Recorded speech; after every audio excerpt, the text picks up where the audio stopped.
What's up, reefers? We'll do another episode of Alex Explore Corals, and I have to give an update on my systems. It's been a little while, so right here I have my 2.5 gallon mini Pico Reef, and since I did my last video, I still have the same Stylophora, Steve Garrett Stylophora, and I recently got that Frag Rock right there. And I also got a nice Tridacna Crocea clam from the Biota group, as well as the Anacropora green goblin right there. And one thing I like to note that I put him in there, and I think I might have burnt him a little bit with a little too much light on the corals there. And I did a real quick acclimation, probably of like started it at 50% for a couple days, and then I went to 75% for a couple days, and then just straight to 100. But now I think it would have been better to go ahead and use the, like this one, I have the Kessel lights on here, and they have the, well, with the controller on there as well, the Kessel acclimation mode. So it brings it down to 20%, and you can go for 1 week to 2 weeks, and so that'll give it a lot better acclimation break-in period. That I should have hopefully been more careful, as it kind of burned the top up a little bit of this my Stylophora. But I think it should recover, so we keep an eye on them, and we'll see how it does in the next videos. And the Anacropora lightened up a little bit, might be bleaching out a little bit on me too. The Crocea is doing really well. Tridacna Crocea, and this has a nice green shimmer on them. The better it looks from the top up, of course. But there's a picture, some video of them right there, or from the top. I don't know how well it's going to turn out on the video there, but yep, there it is. Yeah, I really like them, and of course it's a Crocea, so it's only going to get 6 inches right there, and I have 8 inches there, so in theory it could grow out to its full 6 inches in growth in this aquarium. And I also added on here, as far as my backup, I tried to get like a backup DC system on the pumps. I couldn't do it. I just went with a backup lithium ion air pump. Just a straight air pump right there with the checked valves, make sure that it doesn't get any backflow, and just stuck the tubing straight over here in between my pumps right there. So that should give me something basic backup anyway, just in case that keep things going just for a little while if the power goes out. And I have the the ice probe right there. It looks like it does a pretty good job, along with my temperature controller, of course. And I'm concerned about the temperature here, because this is in Bakersfield, California, so it definitely gets hot here in the summer. And I generally like to keep, my house, a little on the warmer side, at least just for myself. So had to do like a determination that, well, it's, if it's cheaper to if I have a bigger aquarium, to run a chiller than it is to cool the whole house. Being I like a little warmer anyway. So with the bigger aquarium, I'm definitely gonna have a chiller on there with a coil probe that I could just drop into the sump, right? So anyway, on this one, it's running the Kessel 160. It's like the 50 watt, and it should be sufficient. I have the space there is really small as far as fitting it on a spot. It's really the bracket's really small, so it just fits on this one. Like the Ecotech would have been too big, and the same thing with my other aquariums there. But yeah, so I also added on there the Powerhead Innovative Marine DC with adjustable flow patterns and everything. So that seems to be pretty nice.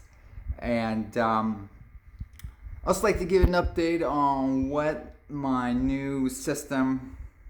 I was gonna do the water box 270, but it didn't work out. I got it delivered, and it was just, I got it open, and it was just too big. And I thought it was gonna be a 4-person lift, had the movers there and everything, and it ended up being more like an 8-person lift, and it was gonna be quite a hassle. And just looking at it, I realized it was gonna be way too big. So I decided to just go with. I sent it back and changed my mind, and I'm going with the Waterbox 105.4. So it's going to be a new system. It's going to be a lot smaller, in every way. It's just going to be a 4 foot long by your standard 2 feet deep, but it's a shallow frag system, so it's going to be 16 inches tall. So yeah, I'm looking forward to doing that way. It just has so much more practical on the smaller side of things. If I ever have to move it, if I ever have to adjust things, it's a much more easy, much more practical. And I went with the shallow instead of version, the frag system on it, instead of just the standard one of 2 feet tall. And the reason it just has a lot of advantages to go with the shallow system. It's going to use thinner glass. It's going to be lighter, and most of that volume on the top isn't really used. That much just for the fish a little bit mainly. It's mostly just wasted water space. So in effect, I'm still getting the same square footage, the same surface area of your standard like 100-gallon aquarium, right? But this one is going to be, it's a 72 gallon. And what I'm going to do is run, I decided to get the Innovative Marine aluminum stand with it, as opposed to the water box. It's just the straight particle board. So I'm going to go with that and see if I can make that work. And I'm looking forward to that. Let's see. I also want to show you my mother systems. I got a few other corals here from Coral Euphoria. Hold on a second. Okay, this is my other system that I was showing you before, and this is the left side is my coral quarantine system, and the right side is gonna be some more corals in there, right? And so yeah, I just got the shipment in right here of corals from Coral Euphoria. So I want to thank Abe over there for doing a real great job with helping me out with his videos, website, and great customer service, and giving me these guys right here. So right on the front right here, this is the Frag Farmers Red Robin Acropora. And so it's a stag. It should color up into the adult coloration, is more a red or pinkish on it. And then the back right, he gave me that one added on. That one was the Tyree Red Dragon Acropora. So hopefully that will do really great as well. And to the left right up here, that one is the Branching Cephastria. So hopefully that will do good. And then in the back there, that's the orange digitata, the Forest Fire digitata. It's kind of orange with the green body on it, right? So yeah, I'm looking forward to that. It should be really great.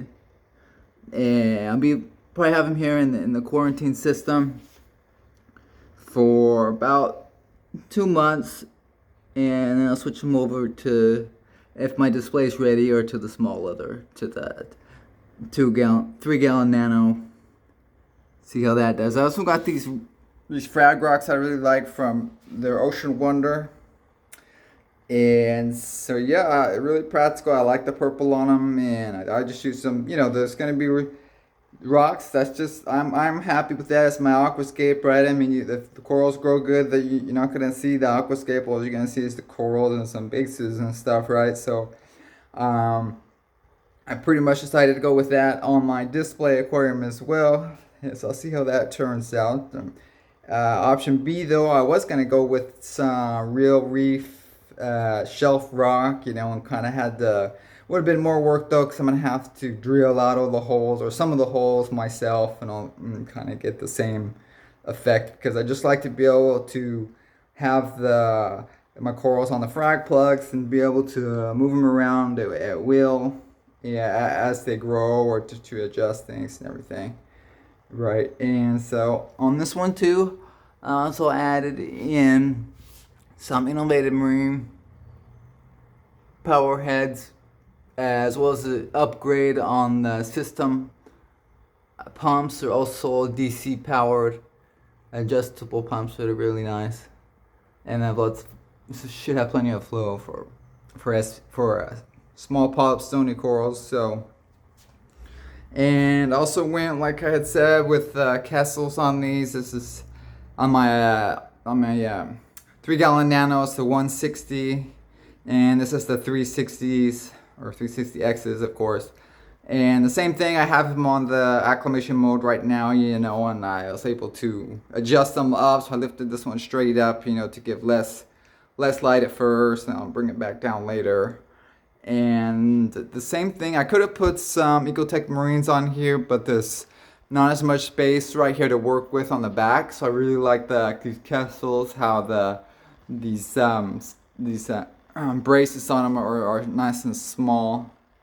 And I have these are JBJ air fans on here, and they're okay. It's just they should be much more quiet, or at least adjustable, like a low quiet mode, and if the high has to be loud, fine. But the way these are right here, they turn on and it kind of sounds like a hair dryer on high, so it's not the best. I'm gonna get some other ones, and maybe the ice probes might be ideal. However, they're out of stock right now everywhere, so if they come back, I'll get some more of those.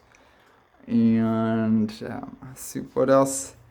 Any other updates on it? Oh yeah, I'm feeding these guys, all my corals, the Red Sea Reef Energy every day, so hopefully that'll give them everything they need as far as the amino acids and vitamins and foods and everything else. So hopefully that'll color them up really nice, and we'll see. And my kind of plan on these two systems too is the same thing, is just straight water changes. I'm doing like a gallon a day on these. Has like 8 gallons of actual water, right, in each one. So that's kind of what I'm shooting for. Of course, with just real light load anyway, I could probably do half that, right, or even less. But that's kind of what I'm going for on these. And then on my new display system, well, then it was gonna be, I'm gonna have a protein skimmer probably. I'll see about, and some kind of refugium with some chaetomorpha, right, and everything. So we'll see about that. And all right, guys, I guess that should do it for this update, and I'll catch y'all next one. Happy reefing.